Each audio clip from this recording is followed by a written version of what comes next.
welcome everyone. My name is Chastity and I have Backwards to KC plants.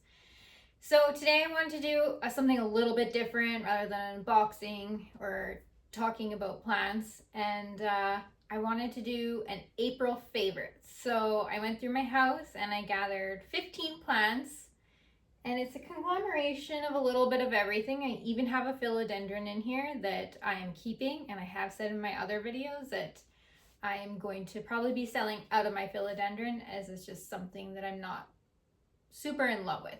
Actually, I lied. There's two. I have one sitting right in front of me by the camera. So further ado, I will get to it and I'll discuss about why I love them, what's easy about them. Some of them I might even remember what I paid for, so we can go over all of that. So yeah, first one, we'll go to this one here. So this is a philodendron. It's called Billietiae. I might be saying it wrong, so excuse me, but I have had this one. This is probably like one of my first classed as a rare plant now. It is not rare anymore. You can pick it up. I think I've actually seen it at Home Depot now. But I paid over $200 for her years ago. And this is only how big she is. So I bought it. It was pretty much unrooted, but I really like it. It sits in my dining room just on the counter, so it doesn't get a whole pile of light. It's slow growing, probably because it spends so much time on those leaves and the stems, but I don't know. I really like it, and I'm keeping it. So this is one that I'm keeping. I've never cut this one, so yeah, it's just an investment, I guess. I don't know if I'll ever cut it. I quite like it. I'd like to grow it quite large. Yeah, so that's it.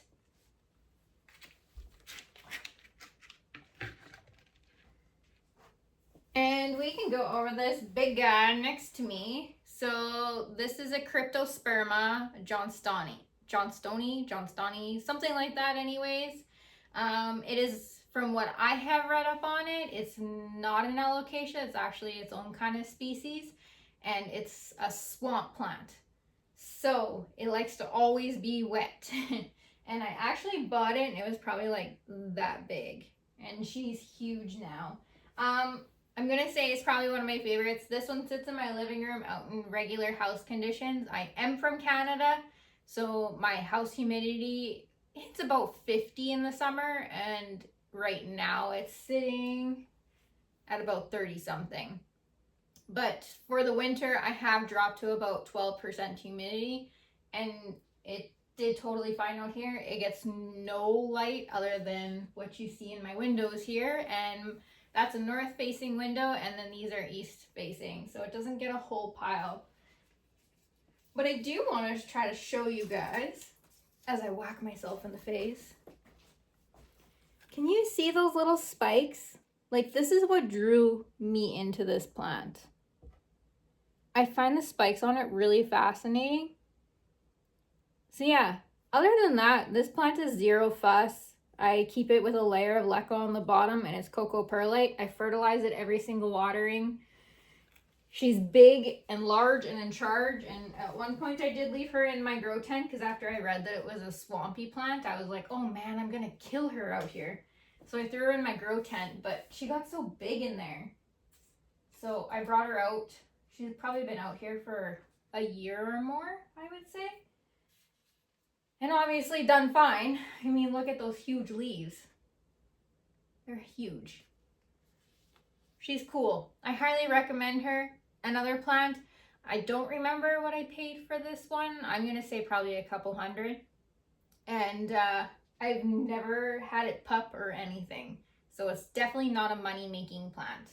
But for something in your house that's cool, and if you kind of want that dinosaur plant, this is the one. Okay, I only brought out one alocasia because I just did an alocasia video. So this is my variegated alocasia black velvet.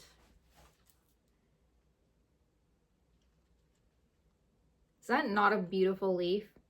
So I did buy one at a very high price tag, and it went pure white.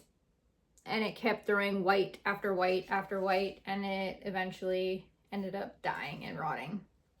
So I bought another one. So this is it, and I actually just pulled 14 corms off of her. So I'm hoping I get a whole bunch that look like this. That would be super nice. So if you're looking for variegated black velvet, you can send me a message or find me on my Facebook, Backwards KC Plants, and send me a message there, and I can let you know when I have the corms are ready, because I'm not selling the corms. They will have 1 to 2 leaves by the time I sell them, and I'm probably going to keep 2, maybe 3 to myself to throw back into this pot and grow them out as mother plants. For the most part, I have found these very easy. They do like to get spider mites, so I'm going to pre-warn you on that. But other than that, they're easy, and they actually corm quite fast, so that's exciting, especially for how little this is. 14 corms. Let's do my big girl Anthurium over here. So this one I had imported.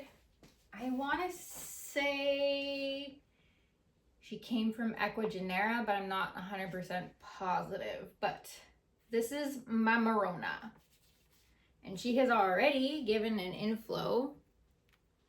It's on its way out, but I haven't even had her a year. It'll be a year in like October, I think. So yeah, she's big. She gets kind of funky looking leaves, and she hangs out literally in my living room, gets no extra light. So it's just getting that north light in this east window. So she's here in this room, and she has grown a lot. Like, I want to say this was the first leaf that I had it with, and then this she grew out all after. It's wild. I love her. She's easy. Like, I keep all my Anthurium in cocoa perlite with a layer of leca on the bottom, and I try to keep them fairly evenly moist, and yeah, she grows. And what I love about this one, there's no browning when you forget to water. She's very forgiving. So if you're looking for an easy Anthurium, get a Morona.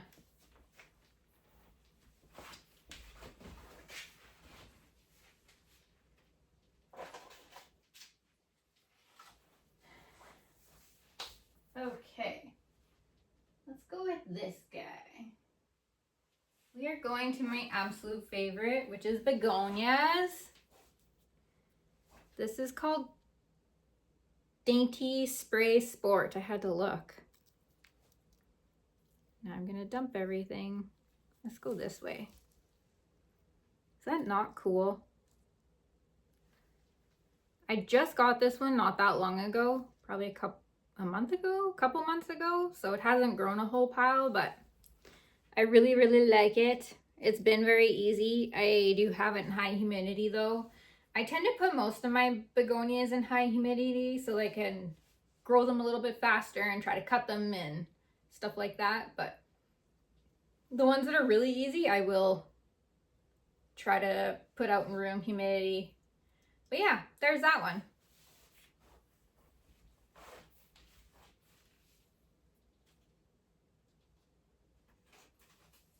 Okay, and then I have this one. So I do have a couple of these for sale. I did just ship one out to Calgary, and it actually shipped really well. So this is called Dioscora. Oh my gosh, I'm drawing a blank. Do I have a tag on it? Dioscora something.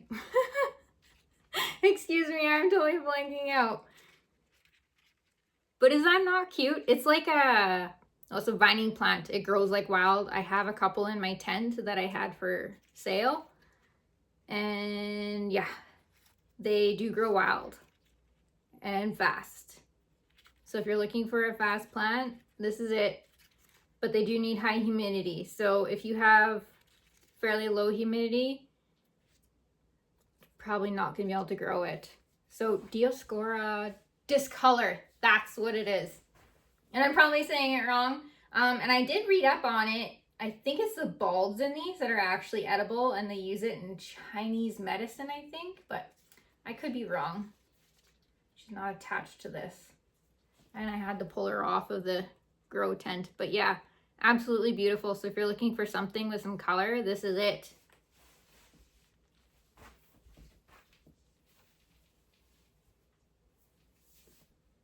Okay, let's go with another begonia because I have a few out here. As we all know, I'm like a huge fan of begonias.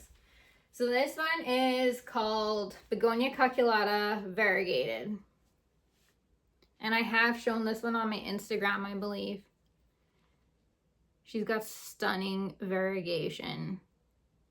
I love this one so much. I've been debating on cutting it just so I can get a second plant out of it and make sure I have backup. This one's in high humidity too. I would think that because this is a cane begonia that I could possibly bring this out into room humidity, but for now I'm gonna keep her in high humidity so that I can hopefully cut her and make some money back off of her.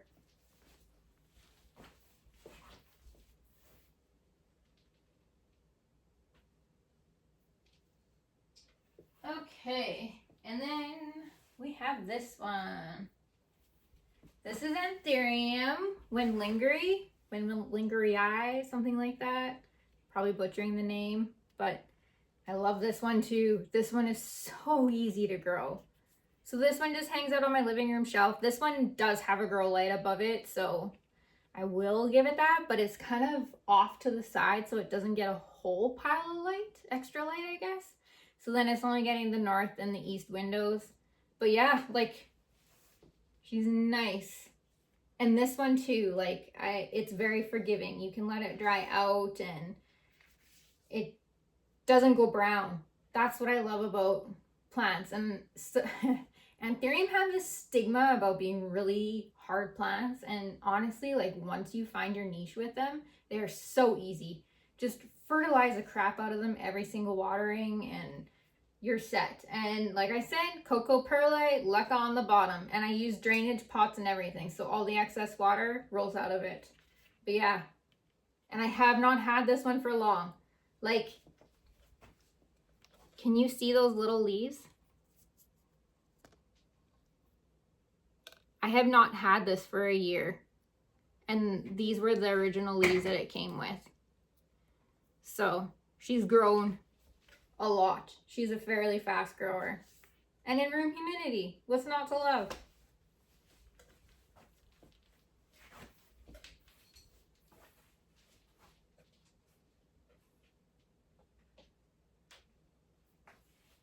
So along with my love for begonias, I have always loved African violets as well.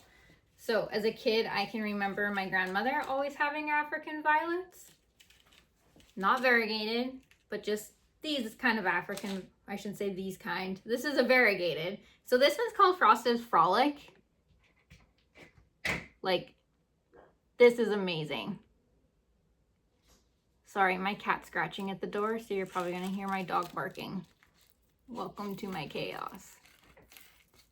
But is that not amazing?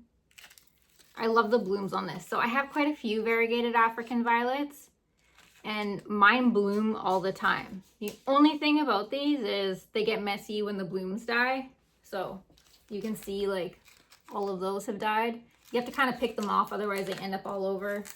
But very easy plants. I do suggest keeping them under a grow light. And if you want them to bloom, you gotta fertilize them. I'm a huge fertilizer, so every watering, my plants are getting fertilized. I do rotate with what I give for fertilizer though, but fertilize, fertilize, fertilize. That's all I'm gonna say about all your plants. And you can be a geek too, like me, and I do measure everything, so I make sure that I'm not super high and I'm gonna burn my roots, because you can do that too. So make sure you're careful on how much you give for fertilizer every watering.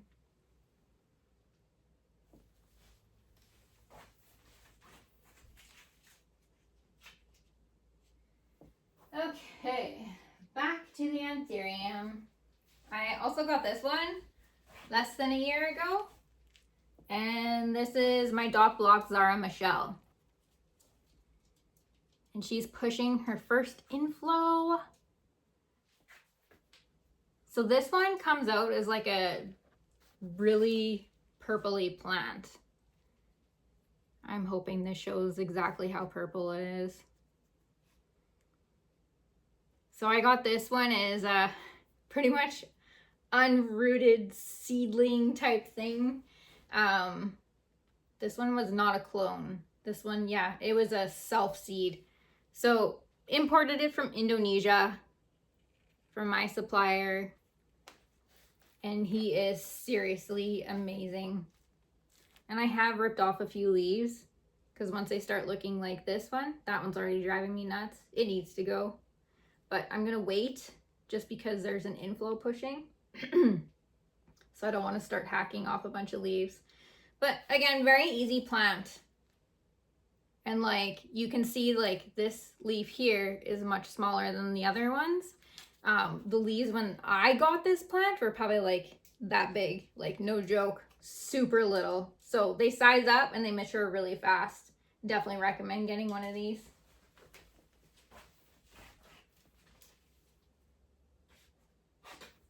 And then this is my all-time favorite philodendron. So this is the variegated Hederaceum.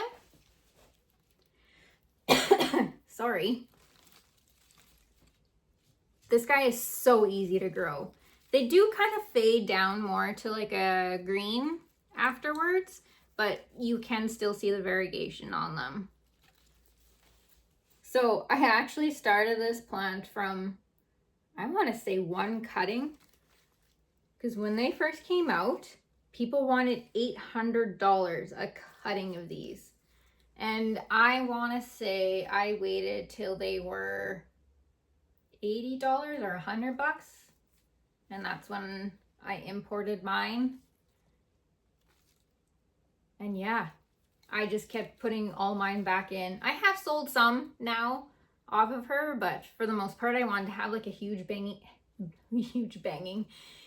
hanging basket of them because I think they're gorgeous. So yeah, I just keep snipping off the bottoms and rooting them and putting them back. So eventually I will have some. So if you're looking for this, please send me a message.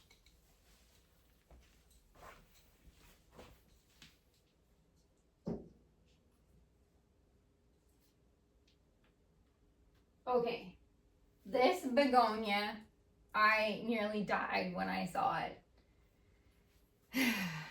This is Begonia Vittariifolia. What? Doesn't even look like a begonia. Like, look at those leaves. I thought this was an orchid. Like, when I saw it posted for sale, I was like, no way. I was like on Google, I was looking it up. And yeah, it's actually a begonia from the mountains. So I'm hoping that this doesn't upset it from coming out, but it's got so much more new growth. And those yellow orange blooms are just, ugh, how can you not love that? This one did not ship well. So I ended up like down to only, I maybe only had a leaf left. So I do keep this one in high humidity, and from what I have read, this one comes from the mountains, so it climbs up the waterfalls. It typically lives by waterfalls, I believe is what I have read. You can correct me if I'm wrong. And it grows up to 20 feet or something like that I had read. So clearly this one's not going to. I am hoping to prop this one eventually, and I will be keeping the props. I want to grow out a stock before I start offering them to people, just in case I have something go sideways. But just for you to see it again. I love it so much.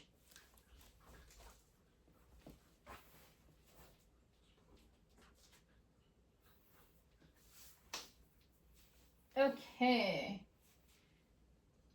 Let's go. We won't do another begonia yet.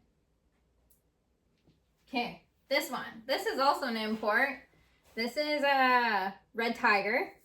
Watch, I'm going to mess this up. It's a KOS crossed with a red crystal.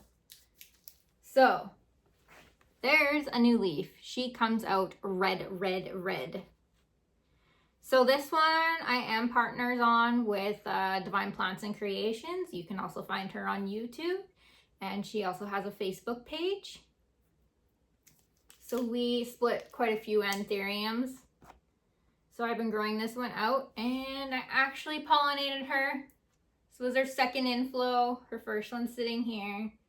I don't think we've had this one a year either. So my plants have matured really quickly. So this is her. So we did self her. We decided to self the first one. And I did take some pollen off of her, and I also pollinated my Crystal Meg Forgetti. So I'm kind of excited because my Crystal Meg Forgetti actually had a few sinus. So that'll be a cool one to see. So this one I only pollinated April 7th. So it hasn't even been a month. But she is amazing. So easy to grow. Just, again, she needs to be upsized in her pot, but I've been too scared to do anything because she has this inflow, and there's a third one that's coming. So I'll probably steal the pollen off of that one, and I'm not sure what I'll do with it yet. We'll figure something out though.